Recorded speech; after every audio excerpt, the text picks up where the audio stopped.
everybody. Welcome back to the Raw Read. I am so glad you decided to stop by and see what I'm reading on. But before we get started, you know how we do it. You know how we do it. Yes, we do our shout outs first. And so let's run that beautiful bean footage.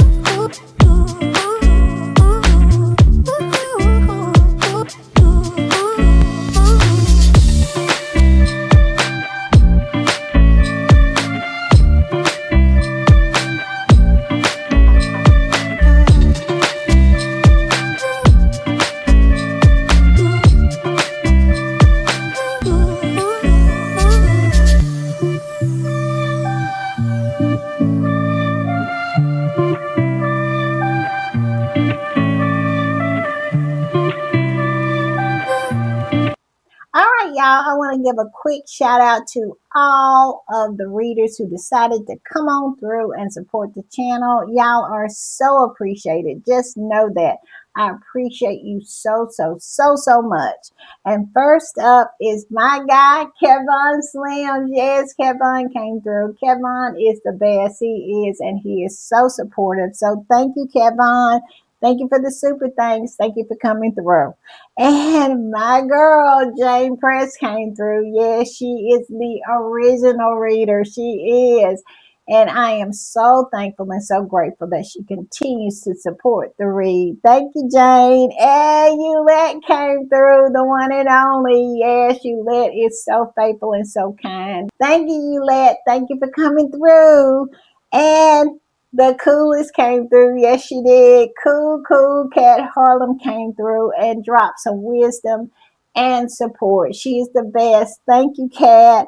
And Tiger Mommy came through. She did. Tiger Mommy is everything, and she knows she's everything. She is the best.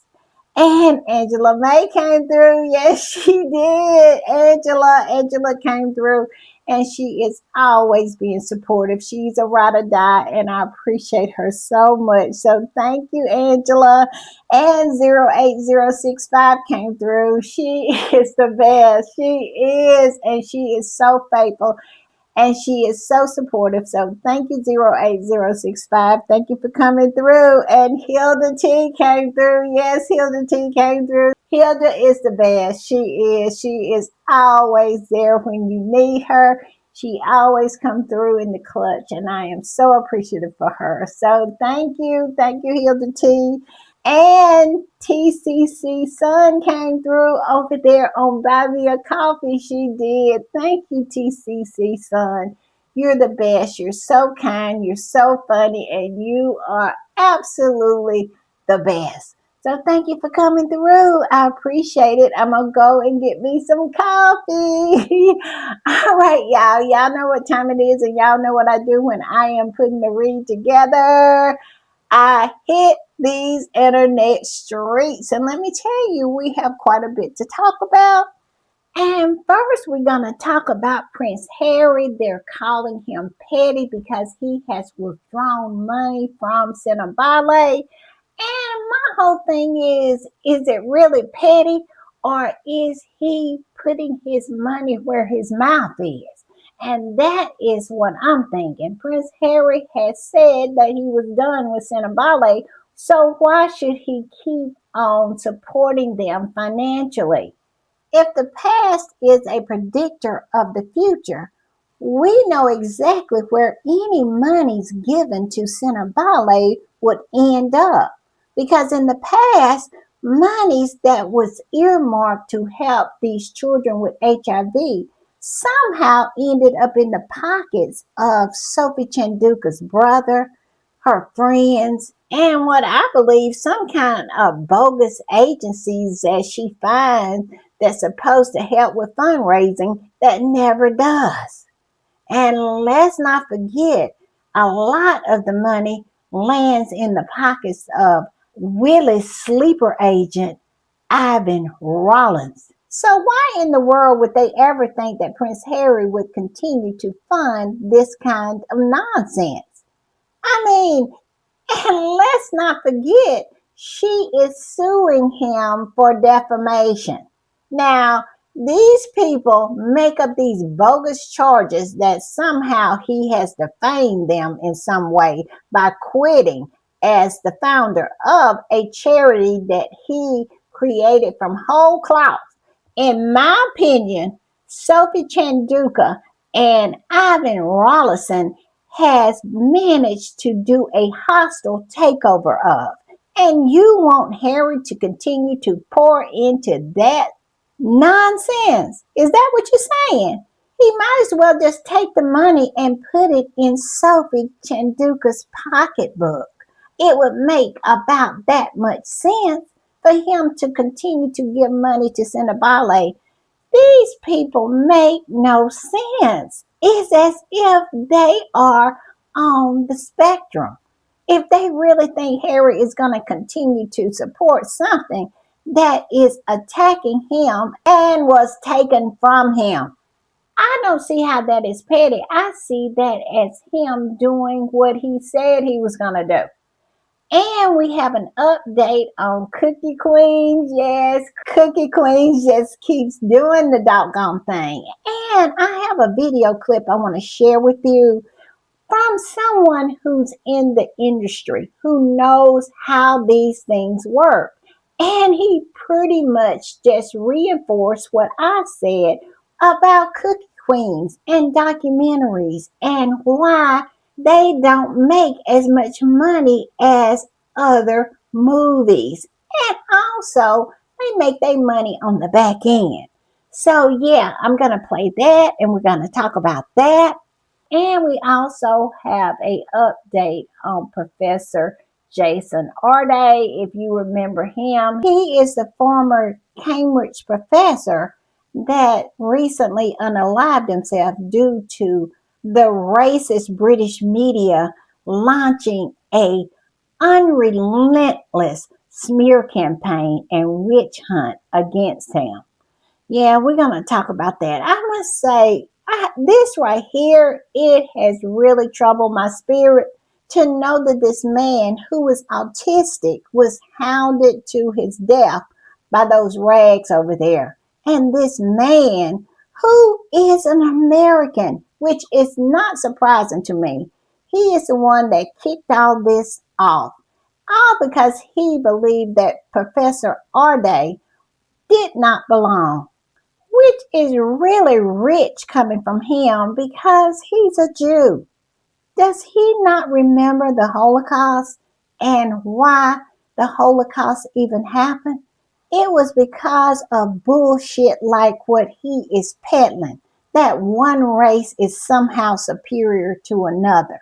That is the reason why 6 million people died. 6 million of his people. And here he is on the same bullshit. I cannot. But we're going to talk about that and give an update. And we're going to talk about something that came down my timeline. Now, I don't have all the deets about it, but it was just absolutely too delicious for me not to share. Hopefully, I'll get some more information as time goes by, but I had to share this, and it is about Thomas Markle Sr. Yes, we're going to talk about that. And we're going to talk about a few articles that I found very interesting, and I hope you find interesting as well. And of course, we got other things I sprinkle in there. Y'all know me, I'm always digging. And you know what you need to do. You already know what I'm going to say. Sit back, lock in, and understand. I'm not going to keep you long, but I will keep you entertained. And we're going to start with this. And this appeared in the Telegraph, and this squatty posted the article. The name of the article is Prince Harry Stops Giving Diana Legacy Funding to Cinnabale, as he should. Now, I added that part because as he should.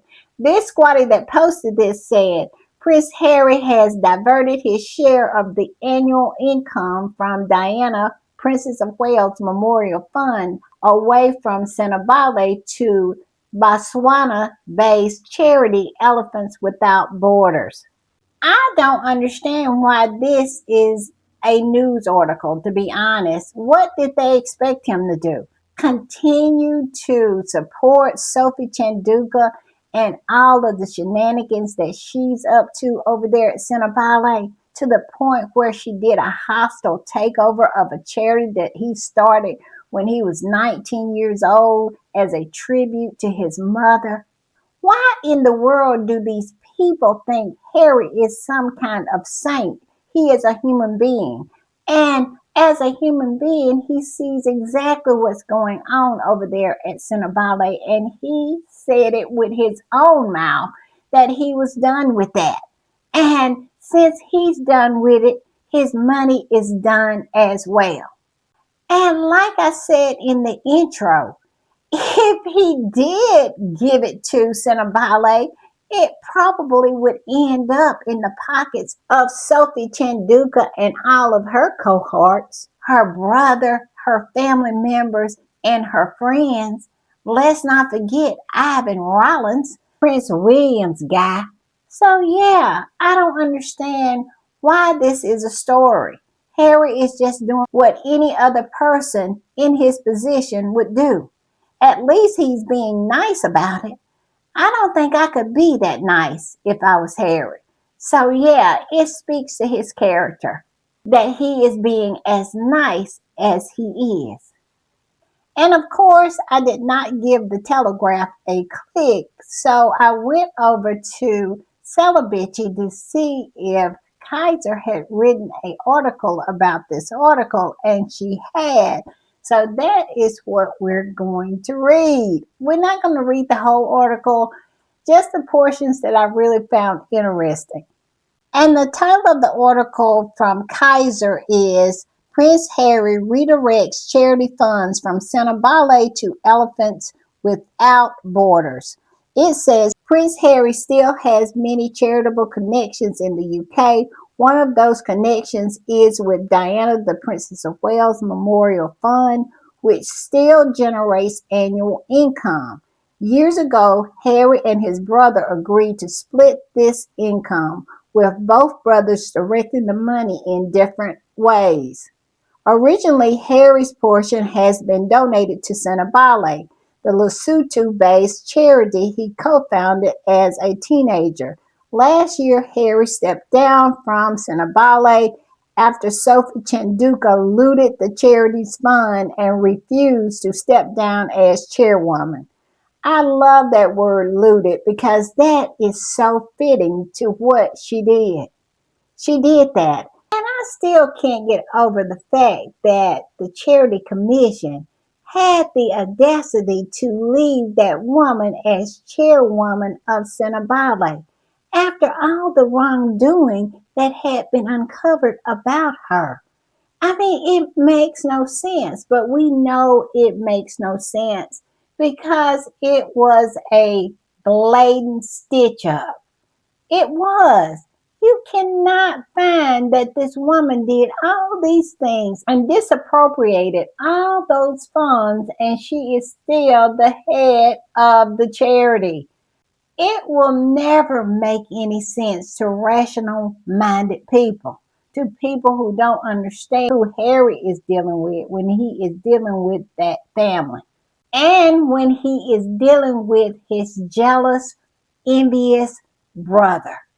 And Kaiser went on to say, after Sophie smeared Harry and Meghan in the British press for months, she then sued Harry and his dear friend Mark Dwyer, which in itself proves that this is nothing but a bogus lawsuit. I mean, how in the world can you sue someone for defamation because they quit a charity that they created and did not sue Prince Seeso or any of the other board members, who in which some of them came out and had a lot to say? But Harry and Mark Dwyer and Prince Seeso has said nothing except made a statement that they had resigned. What a load of you know what this woman is trying to peddle. But I digress. We all know the ins and outs of what went on here. But I have to admit, every time I have to revisit this, I get heated.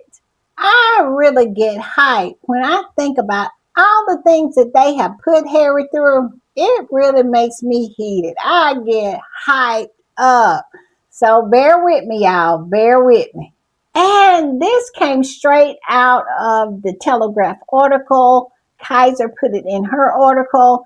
And basically, what it's saying is how for years and years and years, Harry has given this money to Cinnabale, but starting in 2025, he started to give the money to Elephants Without Borders.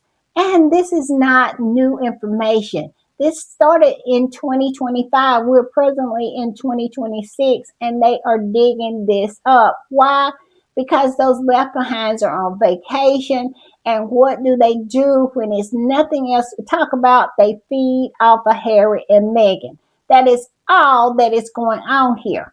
This is not a new story, but they went back and got it in order to have something to put in their rags because they can't put anything in there because people are not interested in anything that that family is doing. And even if they were, that family is not working. They do not work. So what do? They go back and find old stories about Harry and Meghan to fill the pages of those rags over there. And because of that, they feed off of Harry and Meghan, just make up stories, go back, way back to 2025, sometime even 2020, sometime 2018. They'll reach back and get old stories and try to present them as something new. Even if they did reach back and get an old story and redo it, if they put in the journalistic work and presented the facts, all the facts, then I wouldn't have a problem with them redoing a story. But it's the same old BS, telling half truths and lies just for views and clicks. It's the same old, and not even worth anybody's time. But this is the British media. As long as they have Harry and Meghan's name in their mouths, they are happy, even though they don't even live in the same country. It is crazy to me. But I digress. Now, I must say, I learned something new in this article, and it is this. It says he has opted to send his share of the proceeds from the Diana Fund to Elephants Without Borders, a conservation group with which he and the Duchess of Sussex have forged close links. Dr. Mike Chase, founder of the charity, has known the Duke for more than 2 decades and said his support has always been a tremendous honor. And this is the part I did not know about. And if you knew about it, put it in the comments. It says he told the Telegraph that they used the money to fit satellite tracking collars to two magnificent elephants in the Okavango Delta, which they named Archie and Lily after the Sussex's two children. Is that not the sweetest thing? It says the Duke has a very strong passion for the Okavango Delta, Botswana, its people, and its wildlife. He said, I am deeply grateful that he is supporting us through the Diana Memorial Fund. It means a great deal to us and to the elephants we are working so hard to protect. We wanted to pass on the legacy to the kids in hope that his passion for the Okavango and Botswana would rub off on them and to allow them to monitor the elephants in real time across the world. What do y'all think about that? That is so cool, is it not? With these collars on these magnificent elephants, Prince Archie and Princess Lily can monitor Archie and Lily the elephants. They have the ability to monitor them in real time wherever they go. I just think that is so cool and such a learning opportunity for Lily and Archie. I hope that they do develop this passion that their father has with wildlife and preserving wildlife. It is just so cool. It says Prince Archie chose a blue collar for the elephant named in his honor, while Princess Lilibet chose purple before they were deployed across the plains of northern Botswana. Yes, I love it. Y'all tell me what y'all think in the comments, but I just think this is such a wonderful, wonderful thing. I love it. And Kaiser said in closing, and the kids picking out the colors, that was so cute. I honestly didn't realize that Diana Memorial Fund still had any income whatsoever, but I am glad that Harry is now redirecting that money away from Cinebale. It's also a reminder that we haven't heard anything about Sophie Chanduka's deranged lawsuit in months. The last we heard, Cinebale's funds had completely dried up and she had halfway shuttered the entire charity. They don't care if that charity actually do any good or not. That is not the reason why Sophie Chanduka continues to hold on to Cinebale by her fingernails, and it's not because this charity is her life's work. No, it's because to keep that charity from falling back in the hands of its founders. That is what it's all about. That is the reason Sophie Chanduka is there. That is the reason why Ivan Rollins is there. They are all a front for the real villain, the puppet master, the one that is pulling the strings behind the scenes. And we all know who that is. So, yeah, I am so glad that Harry has turned completely away from Cinebale and has moved on. Harry let them know it doesn't matter what you do, I will keep it moving. And this squatty posted that same article and said, don't you love it when the racist derangers who attack Prince Archie and Princess Lilibet and are bullying, celebrating that the documentary Cookie Queens, which follows 4 young girls, is 15th, are now acting like they give a F about black children in Africa. They are so predictable. Where's life? Where is it? They could give a flying fig about Cinebale. It is all about what can be done to hurt Prince Harry. And about their nonsense when it comes to Cookie Queens, they know not what they speak of. Or they know, but yet and still they want to try to pretend like this movie is a flop. I cannot with these people, and it's not 15th. It is not 15th. But we're going to talk about that later because Cookie Queens is actually doing better than they are reporting. But I love that this squatty came down there and put, well done, Prince Harry. Yes, well done, Harry. Shake those dusties off of you and keep it moving. And I want to talk about Cookie Queens. Look at what this squatty has posted. They say, good news, Cookie Queens is number 5 in the category of theatrical documentaries. I'm so happy for the girls. Big congratulations to them, and also big congratulations to Alyssa, Nomia, Meghan, the Duchess of Sussex, and Prince Harry. And as you can see, they are number 5 in their grouping. And I don't want to hear about 15, and I don't want to hear about a flop. I talked about this in about 2 podcasts back when Cookie Queens first came out. I explained how documentaries make their money, and also documentaries do not have a lot of foot traffic into the theaters. It just doesn't. They make their money on the back end. But I ran into this video of this gentleman he was explaining exactly why Cookie Queens came to the theaters in the first place. I absolutely feel he explained it to perfection. So I am going to play this video clip and we'll talk on the other side.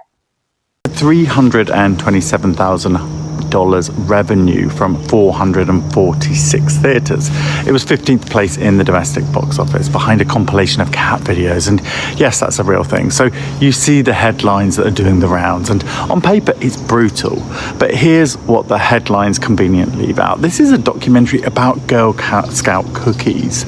It played the family matinee slot at Sundance. It's sitting at 94% on Rotten Tomatoes. Critics genuinely liked this film. The Boston Globe called it honest, sharp, and had more bite than you'd expect from something about cookies and kids. This is not the profile of a disaster. That's the profile of a small, well-made documentary doing exactly what small, well-made documentaries do at the box office, which is very little, because that's not where documentaries make their money or their case.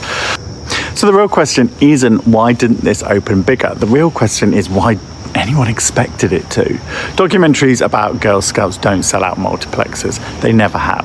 Put Cookie Queens next to any specialty theatrical documentary release of the last 5 years, and $735 per screen isn't an outlier. It's what should be expected.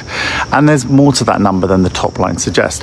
A movie industry insider tells Celebrity Intelligence a meaningful chunk of that opening weekend came from Girl Scout troops buying out entire screenings, and from parents and Girl Scout alumni actively seeking the film out. That's not a public turning up cold and shrugging. That's the grassroots version of a sellout, dressed up as a per-screen average that looks soft next to a wide release comedy.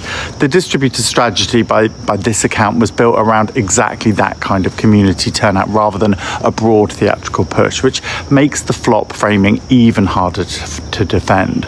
Which brings us to the part that's actually interesting. If Harry and Meghan knew, or their team knew, that this was never going to be a box office story, why put it in theatres at all? There's a pretty clean answer to that. A theatrical run is the price of admission for awards consideration. And there you have it. I have called it from the beginning that Cookie Queens will be an Oscar-nominated film. And in order for it to be eligible to be nominated, it has to be in theaters. Harry and Meghan have their eyes on the prize. And what prize is that?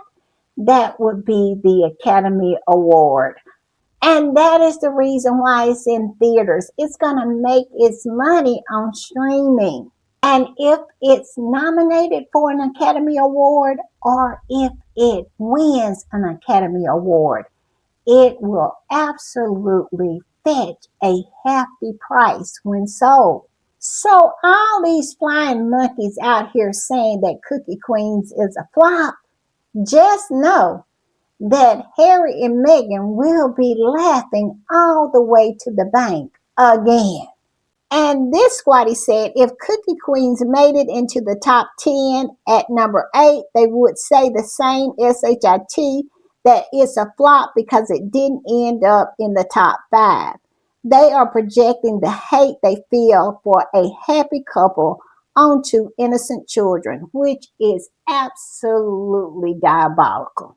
It really, really is. Those sweet little girls, they are so excited about this film. And all those flying monkeys over there can do is to SHIT all over it. I cannot stand them. I cannot. That is the reason why I have nothing but smoke for them.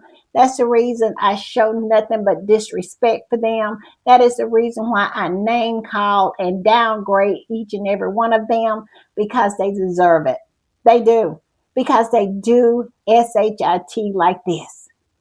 And this squatty goes on and says, for a documentary about Girl Scouts, being number 15 is something to be proud of. It is something to celebrate. Congratulations to them. And it says the British media is telling those who didn't make it into the top 10 that they are flops. But like I said, just wait.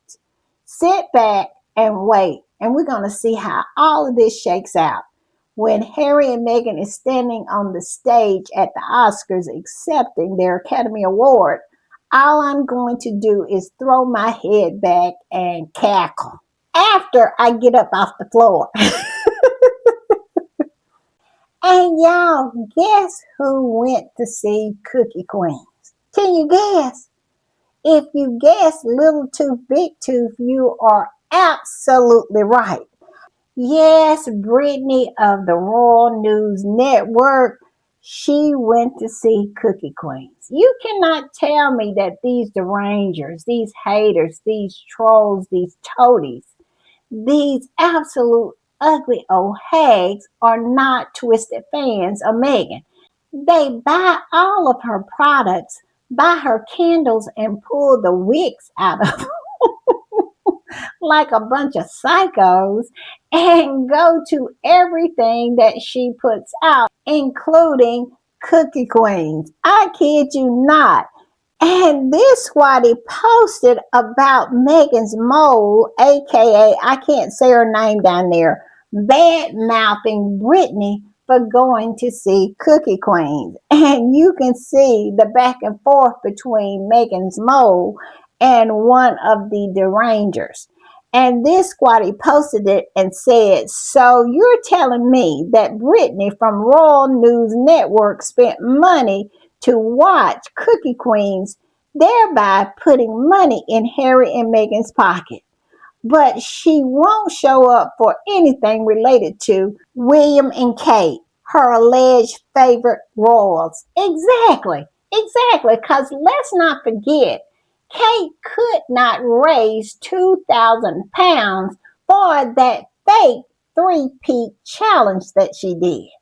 She posted the link. She did everything she could to get people to donate, and none of those ugly old hags, toadies, derangers, and trolls, and not even a flying monkey like Richard Maureen Eden and Big Back Becky, none of them contribute a pound to the cancer charity that Kate was sponsoring.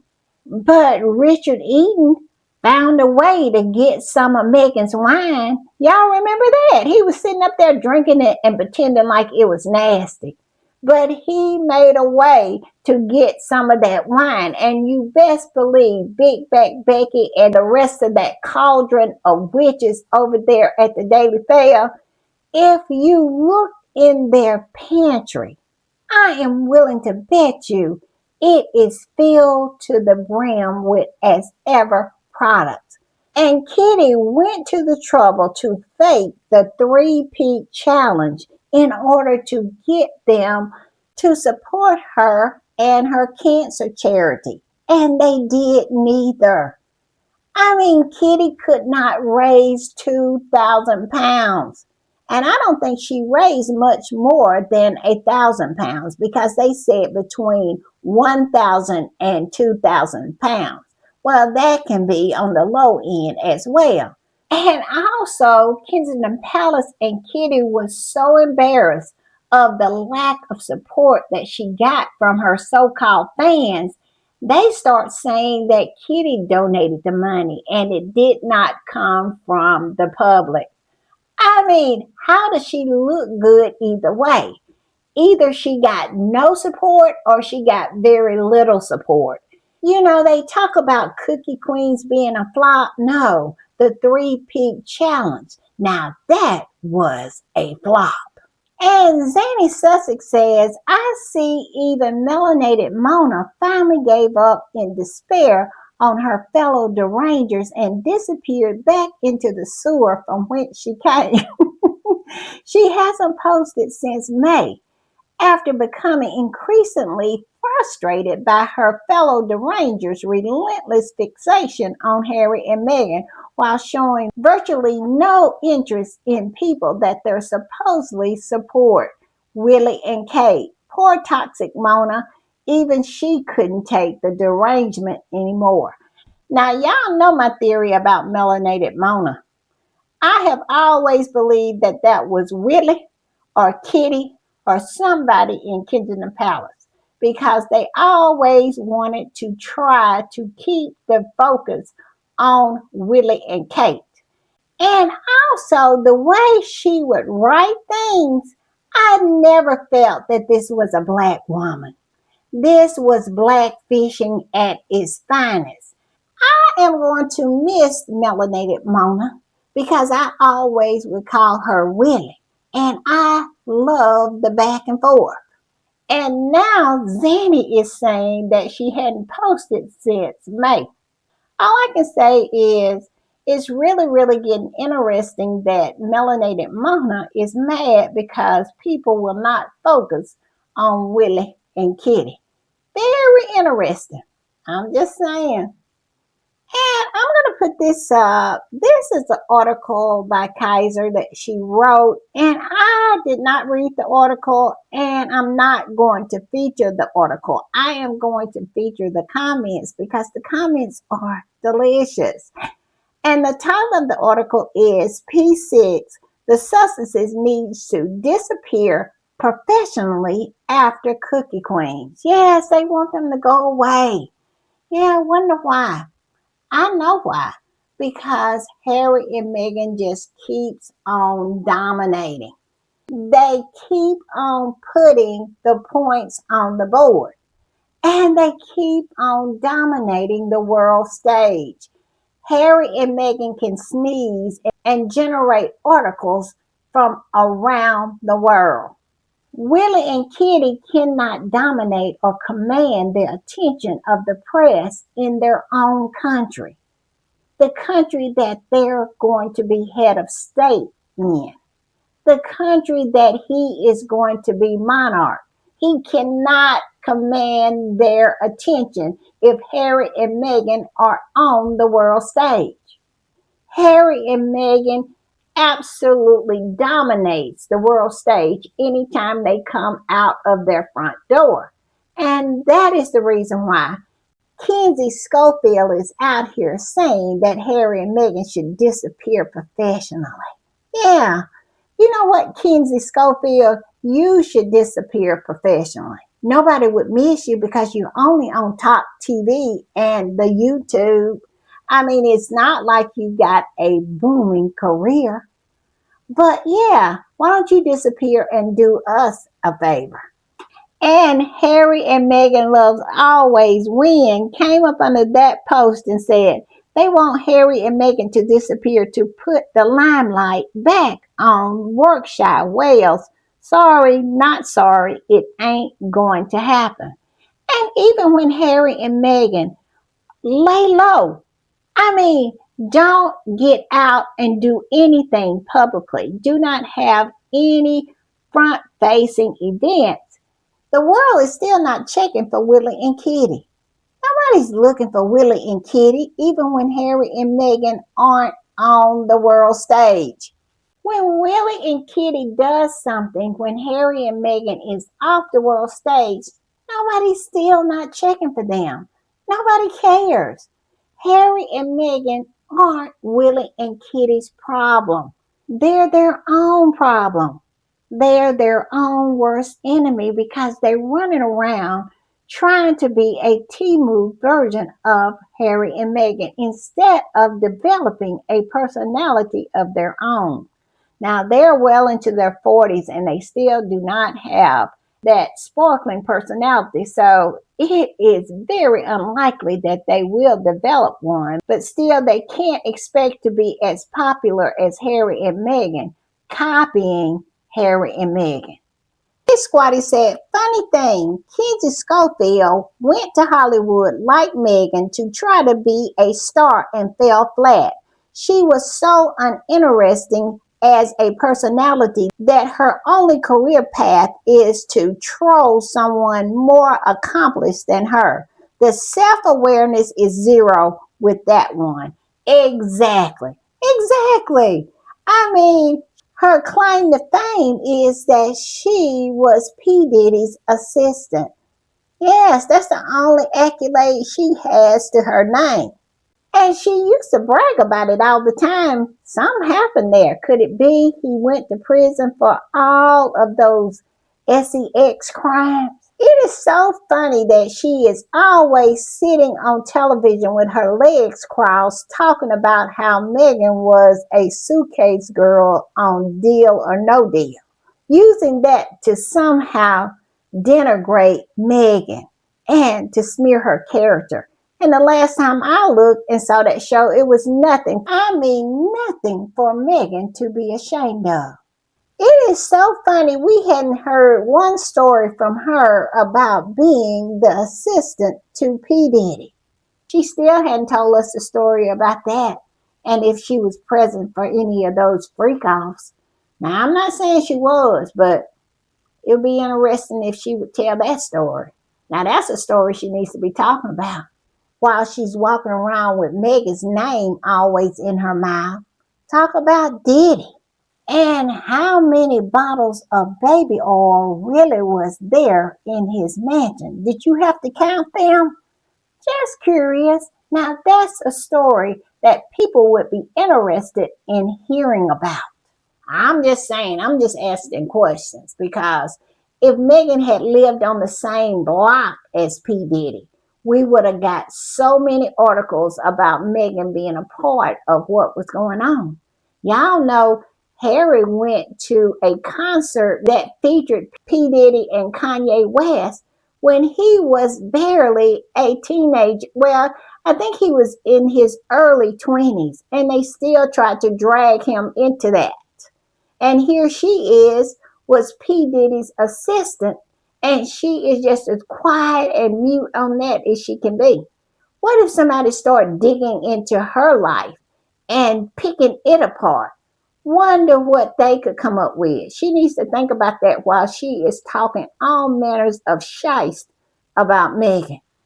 This squatty said it's Kenzie who needs to disappear. She was a failed reality star in the U.S. who turned into attacking the Sussexes, mainly Meghan, for a living.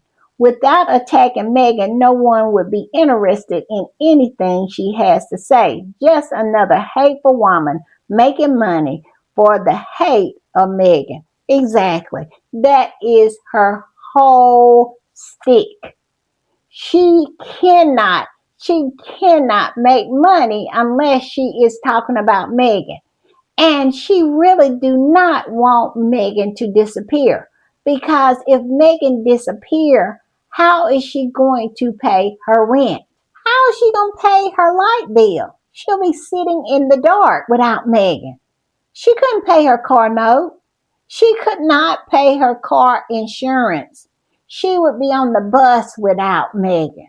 So telling Meghan to disappear, really? You know, reporting on Willie and Kitty and the rest of those left behinds will not pay your bills, girl. This last squatty said, what's hilarious is the advice Kenzie is giving to Harry and Meghan is the advice I would actually give Willie and Kitty. They're the only two I know who are reported to be experts across a litany of causes, yet never seems to generate any legitimate impact for those causes that they collect like infinity stones. And all I can say to that is, where is the lie? They absolutely generate no buzz for any of the causes. Willie can go to Earthlop and nobody will know he has gone to Earthlop, including me. Y'all remember when I was talking about Earthlop and I was saying, well, Earthlop is probably coming up soon. And y'all told me in the comments that Earthlop already I had forgot Earthlop had came and gone. That's how much of an impression Earthlop made on me. And that is pretty much the impression that Earthlop made on the world. Nobody knew when it came or went. Now this year they say Kitty is supposed to go with him to India. And all I can say is big yarn. All right, I want to put this up, and this is another article I found over there at Celebici, written by Kaiser, and she wrote an article about an article out of the Times, and it came by way of Roy Nicka. Yes, Kentucky Fried Hair Roynica, the only person that I know whose hair is crispier than Popeye's chicken. And this is what it says. Prince Harry plans to visit the UK every few months ahead of the Invictus Games. Do y'all believe that? I don't think I do. And this is what Kaiser posted that was in the article. It says Prince Harry plans to visit the UK more often. The Duke of Sussex will return more and more to the UK over the next year after his successful family reunion with King last month. Prince Harry, 41, is set to visit Britain every few months and will return in September for about a week. He will undertake a series of engagements with Well Child, the charity supporting seriously ill children, of which he is the patron, and the Invictus Games, which will be held in Birmingham next summer. No decision has yet been made on whether the Duchess of Sussex or their children, Prince Archie, 7, and Princess Lilibet, 5, will travel from California to join Harry during the visit. And here we go.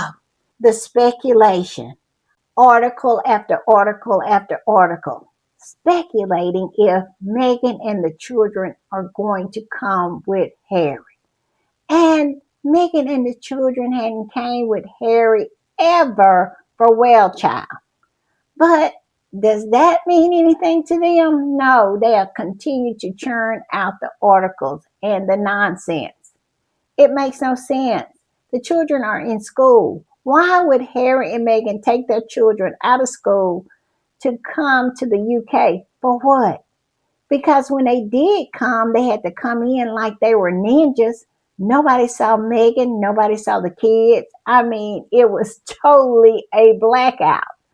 And you think Harry is going to bring his children over here again with no security? They don't even want Meghan to show up. Willie and Kitty don't, because they know it will blow all of their lies out of the water. You know, the lies that says that Meghan is deeply, deeply unpopular. And we know if Harry and Meghan were to show up anywhere in the UK, it would blow their narrative out of the water, because the people of the UK would show up for their prince and his princess, just like they showed up for them in Australia. And so that is the reason why they don't want Meghan to come to the UK, because they want to continue that narrative that she is somehow deeply unpopular, which is nothing but a bald-faced lie. Never will you ever make me believe that. And this is the last part I want to read about this whole thing, because I don't believe any of it. It says a source close to Harry has spoken. That I don't believe. But it says a source close to Harry said the template for the visits has been working well, so the frequencies of the trips will increase, especially in the run up to Invictus, which he's determined to make the best games yet. So he'll be coming back and forth a lot more every few months. Enough with that nonsense. I don't believe any of it. This is what Kaiser said. The bad news: the more often Harry travels to the UK, the more opportunity it gives his father and brother to act like jackasses. The good news: if Harry regularly visits the UK 4 times a year or so, his brother will completely lose what's left of his mind. Like full on frothing at the mouth breakdown. I have to wonder if these updates are being completely filtered through the Times anti-Sussex agenda as well, but I guess that's the price of doing business. It sounds more like Harry's team was like, of course he's visiting in September, as he does every year. Nothing Harry has done has been out of the ordinary at present. I don't believe it. I don't. Y'all tell me what y'all think. And it says, as he does every year, and he like to do more often. I would also guess that Harry plans to tack on a trip to Ukraine after his visit to the UK next month.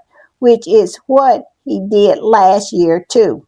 That was his first time visiting Kyiv, and he got loaded down with all kinds of gifts when he went to the Ukraine earlier this year. Ukrainians had him signing copies of Spare. Now, me, I hope he don't go, because if you've been paying attention, the war over there is ramping up, and they did a lot of bombing to the capital, which is Kyiv. And so I am a little apprehensive about Harry going into a war zone. So I hope Harry will not do that. No, don't do that, Harry. And also, you see how they are announcing that in this article? Yeah, I don't like that. I don't like for people to know what Harry's moves are. So yeah, Harry, he don't need to do that. I hope he doesn't go to Kyiv this time around. You never ever create patterns for people who want to harm you. You don't do that. You always mix it up. Keep them guessing. And I want to talk about this. Sandy Sussex posted this article. I did not read the article, but I just wanted to talk about what Zanny said. The name of the article is Jenny Bond. Prince Harry's plan to end feud will be too difficult for William to ignore. While it seems the king is prepared to keep lines of communication open with Prince Harry, it appears that the same can't be said for Prince William. Zanny posted this article and said, I've always said that if Harry and Charles reconcile, watch William and Kate Macbeth suddenly want to reconcile too, just so they can get close enough to stab everyone in the back. The Macbeths are like poisonous snakes. They cannot be trusted and must be kept at a very safe distance because the treachery never stops. It's simply in their nature. Woo, Zanny. Zanny said a lot in that post, did she not? But she did not tell a lie. Those two are never to be trusted. And they always are trying to make themselves into the victim. Yes, just creating just all of these crazy narratives that somehow they have been wronged and you are the villain. Harry and Meghan are the ones who really got hurt in this situation. They ran Harry out of his country, and yet and still somehow they remain the victims in their minds. I agree with Zanny 1000% that the Macbeths are never ever to be trusted. They are treacherous and they are snakes. And y'all know my story about a snake. This woman goes out in the winter in the snow to get more firewood. She finds a snake. He's frozen and nearly dead. She feels so sorry for the snake that she takes the snake into her home. She wraps it up in her blanket and she feeds it, she nurtures it, she makes sure it warms up and thaws out. And the minute that it does thaw out, the snake bites her. And she said, why would you bite me? I took you in from the cold. I wrapped you in my blanket. I made sure that you survived. Why would you bite me? And the snake said, well, you knew I was a snake when you brought me in. The moral of the story is a snake is always going to snake you because it is their nature. So I agree with Zanny 1000%. Y'all tell me what y'all think in the comments. But yeah, a snake is always going to be a snake. And that's the way I feel about Charles as well. He's a snake too. Harry needs to be very careful because if he doesn't, he's going to get bit. All right, y'all, I want to put this up. Now, I must tell you right away that I don't know all the ins and outs of it. I don't. But this popped up on my timeline. And it looks like it is a cause of action breach of contract. And as you can see, Thomas Markle's name is on there. And it says March the 23rd, 2018 is when this cause of action breach of contract happened. And like I said, I don't know much about it. It just came down my timeline and I just thought it was so interesting. If it's true, now I don't know if it's legit. And if anybody else have saw this come down their timeline and they know more about it than I do, please put it in the comments. But as you can see, it says Thomas W. Markle is the plaintiff in all of this. And it's pretty much saying that he was paid $1,500 to sell his daughter out. And the breach of contract is that I don't think he got any more money from it. And that is his problem with the whole thing. Not the fact that he did this, but the fact that he didn't get all the money he thought he should have gotten. This man is a lowlife of the first order. It's the reason why he has no relationship with any of his children or grandchildren. Because this man is who we say he is, and that's trash. Like I said, if you know more about this, please put it in the comments. But he's saying that the damage that he suffered from this was 2 heart attacks, worldwide embarrassment, and ridicule while losing his relationship with his daughter, Meghan, and son-in-law, Prince Harry. Huh? I mean, run that back again. So you're saying that that was your loss, but you still entered in the contract. You knew that it would be a possibility that you would lose the relationship with your daughter and your son-in-law, but you still took the $1,500 and you're mad because you hadn't got any more money out of it. But that's your damage. Now, he said he had 2 heart attacks. Maybe he can prove that. I never believed he had any, but I didn't believe they were going to cut his leg off until I saw the stump. I don't believe nothing when it comes to Thomas Markle. I mean, let's be honest. He absolutely is a lying sack of you know what. So because he is like that, you can't believe anything unless you see it. But he said he had 2 heart attacks. I tell you, this man is like tungsten steel. He had 2 heart attacks, he had a stroke, and he has had his leg cut off. And he's still ticking. I cannot believe it. But yes, y'all can see it. If y'all know anything more about it, please put it in the comments. But he has the nerve to file paperwork claiming a breach of contract because he didn't get more money. How embarrassing. And speaking of embarrassing, this is what we found out about Martha. Yes, Martha. Meghan, the Duchess of Advocacy, posted this and said, so this is the reason why Martha Stewart was talking SHIT at her big whole age. Martha Cooks is coming to Netflix on August 25th. So she was out there looking for some publicity. What a nasty piece of work. I'm telling you, who uses someone else to elevate themselves? I tell you, only has-been old hags. That's exactly who do it, and that's exactly what Martha is, a has-been old hag.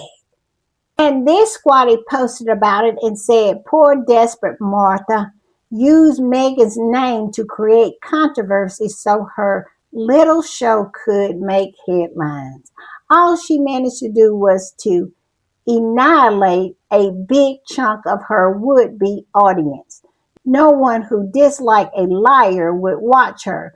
No celebrity who's wary of being gossiped about will want anything to do with her.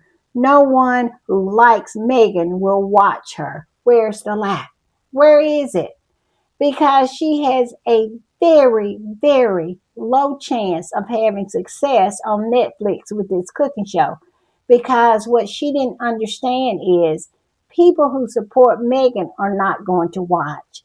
And the ugly old hags, the derangers, the toadies, and the trolls who follow behind Megan is not going to watch because they only want to watch what Megan is doing. And she did not gain anything by attacking Megan or shading Megan like she did because those people that she was trying to impress are not going to watch her show. They're only going to hate watch with Love Megan. Martha is up Shit's Creek without a paddle, and I love it for her. And I'm going to put this up. This is an update on Professor Arday. And this came down my timeline and it says the Good Law Project has launched a letter demanding an immediate inquiry into the press treatment of Professor Jason Arday after his tragic death. The letter is backed by MPs, peers, and campaigners. It says press self-regulation has failed. Now, do I think anything is going to come of this? Absolutely not. You know, this feels like Sandy Hook. Now, when Sandy Hook happened here in America, and that was a mass shooting where this person went into this elementary school and killed these little kindergartners. And I knew then nothing was going to be done when it came to gun control here in America when they were all right with someone doing that to little small innocent children. Now, they talked a lot. They talked a lot about it. President Obama, he cried and he really tried to do something to change it. But they threw up roadblock after roadblock after roadblock because they felt it was more important to have guns than to have children safe in their classroom. And Sandy Hook has been about, what, 12 years or so ago? I think President Obama it was during his term, and nothing has changed. And every time it is a mass shooting, I always look to Sandy Hook. If these people was not willing to change, seeing those babies being slaughtered, it is nothing much is going to change these people. They are evil to the core. So I feel the same way about the trash media over there across the pond. Those rags are not going to change. They killed a much loved princess, Princess Diana, and they never changed. And that is the reason why I do not feel that the death of Professor Arday is going to change anything. It's going to be a whole lot of talking, a whole lot of wringing of their hands, a whole lot of thoughts and prayers. But at the end of the day, the Daily Fail and the rest of those rags are going to continue to do what they do.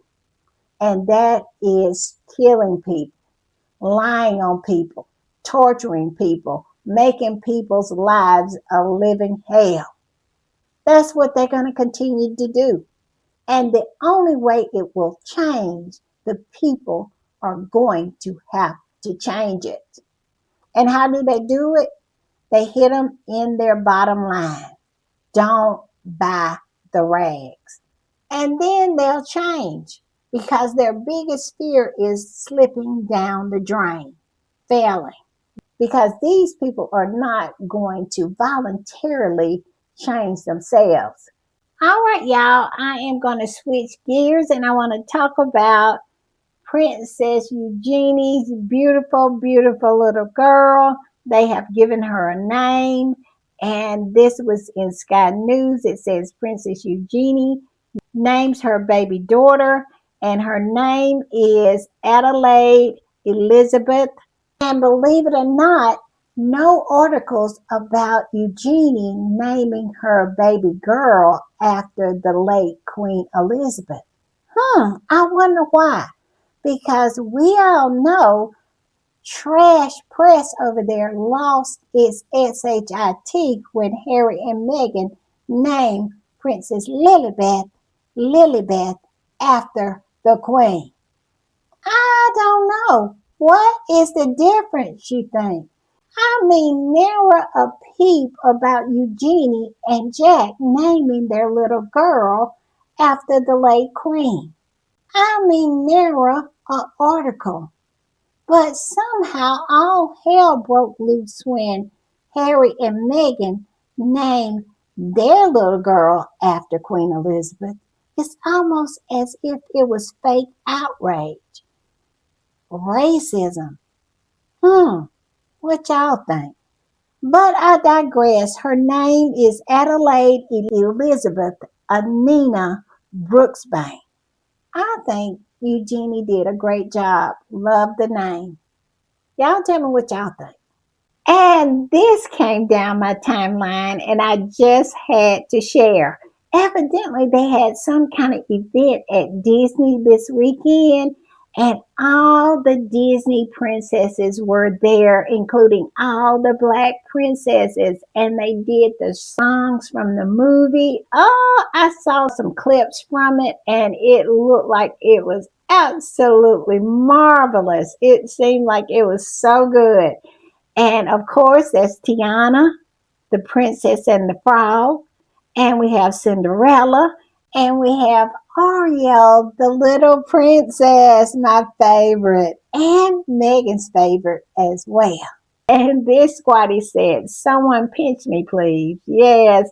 How wonderful. I'm telling you, I wish I could have been there because if you have kids, you have watched many, many times The Princess and the Frog, Cinderella, and Ariel, the Little Mermaid. I love it. And of course, I had to include our princess. Yes, this squatty posted this and said, "A real life princess." She is in every sense of the word.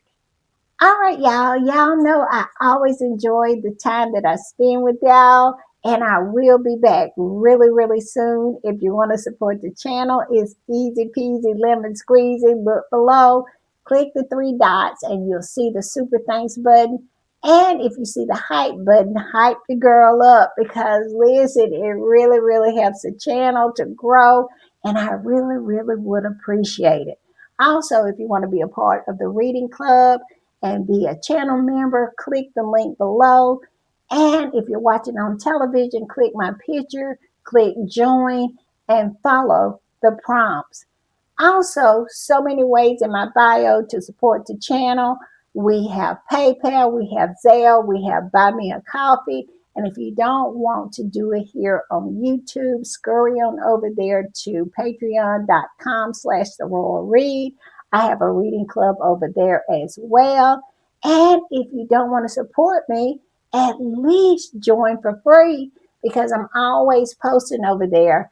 And the stuff that I can't post here on the YouTube, I always post it over there. So yeah, it's good to have that membership. All right, y'all. I'll see y'all a little later. Bye.